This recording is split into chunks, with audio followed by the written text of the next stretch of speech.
The outgoing President of the United States, Donald Trump, has approved a state of emergency declaration for Washington till the 24th of January. This comes after authorities warned of security threats to Biden's presidential inauguration. The White House released the press report on Trump's approval of emergency ahead of Biden's inauguration on the 20th of January. Meanwhile, the president-elect Joe Biden received his second and final dose of the Pfizer COVID-19 vaccine at a hospital in Delaware.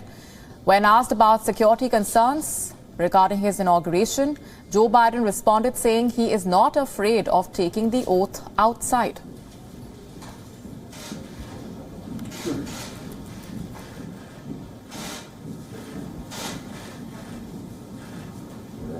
Ready, set, go.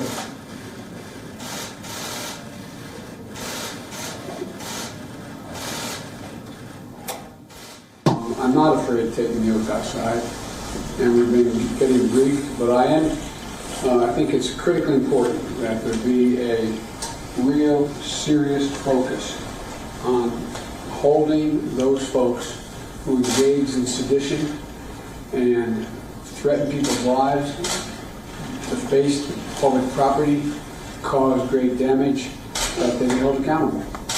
And I think that's a view that is held by the vast majority of Democrats and Republicans in Congress.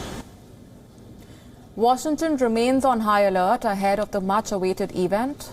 The FBI has warned of possible armed protests being planned for Washington, D.C. and all 50 state capitals.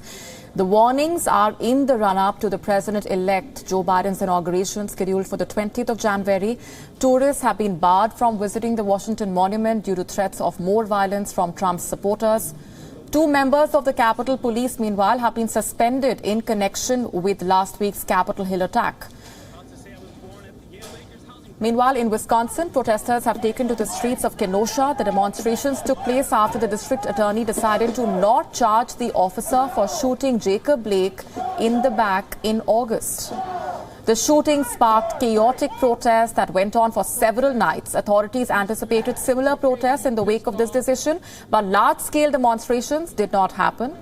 And the National Guard has now withdrawn from a southeastern Wisconsin city. For now, it has authorized to send up to 15,000 troops to Washington. The theme of Biden's inaugural ceremony will be America United, quote-unquote.